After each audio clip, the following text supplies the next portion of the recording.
எல்லோரும் நல்லா இருக்கீங்களா? இன்றைக்கி காலையில் தக்காளி ஆனை வச்சுதாங்க தக்காளி சோறு கிண்ணேன் என் பையனுக்கு. நான் தக்காளி கொஞ்சம் போட்டு பூ பட்டை கொத்தமல்லி தூள் போட்டு கொஞ்சம் அரைச்சி வச்சுப்பேன். கொஞ்சம் மட்டும் அறுத்து வச்சுருப்பேன். பச்சை மிளகாய், இஞ்சி, பூண்டு, கருவேப்பிலெல்லாம் எடுத்து வச்சுட்டேன். அதுக்கப்புறமா இதை மிக்சியில் மண் அரைச்சி வச்சுக்கோங்க. அப்புறம் வானலில் எண்ணெய் ஊற்றி கடுகு போட்டு இஞ்சி பூண்டு போட்டு தாளிச்சிக்கோங்க.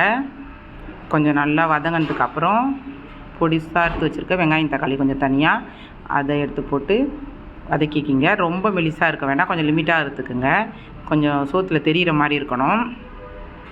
அதுக்கப்புறமா நல்லா வதங்கினதுக்கப்புறம் மஞ்சத்தூள் லைட்டாக போட்டு உப்பு போட்டு நல்லா வதக்கிட்டு அதுக்கப்புறமா அரைச்சி வச்சுருக்கிற இந்த தக்காளி பேஸ்ட் எடுத்து கொட்டிக்கோங்க. கொட்டிட்டு நல்லா கிண்டிட்டு கொஞ்சம் நேரம் அப்படியே கொதிக்கட்டும், பச்சை வாசனை போகிற அளவுக்கு. கொஞ்சம் கொதிச்சதுக்கப்புறம் மிளகாத்தூள் லைட்டாக போடுங்க.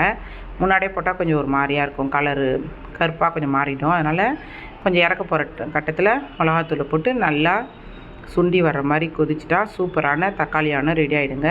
தக்காளி ஆனை இந்த மாதிரி செஞ்சு பாருங்கள், நல்லாயிருக்கும். காஞ்ச மிளகா, கடலப்பருப்பு இதெல்லாம் போடுறதை விட இந்த மாதிரி செஞ்சால் சூப்பராக இருக்கும் டேஸ்ட்டு. கொஞ்சம் தக்காளியை அரைச்சிக்கங்க, கொஞ்சம் தக்காளி வதக்கிக்கிங்க. போட்டு சூப்பரான தக்காளி ஆனை ரெடி. உங்களுக்கு பிடிச்சா கண்டிப்பாக ட்ரை பண்ணி பாருங்கள்.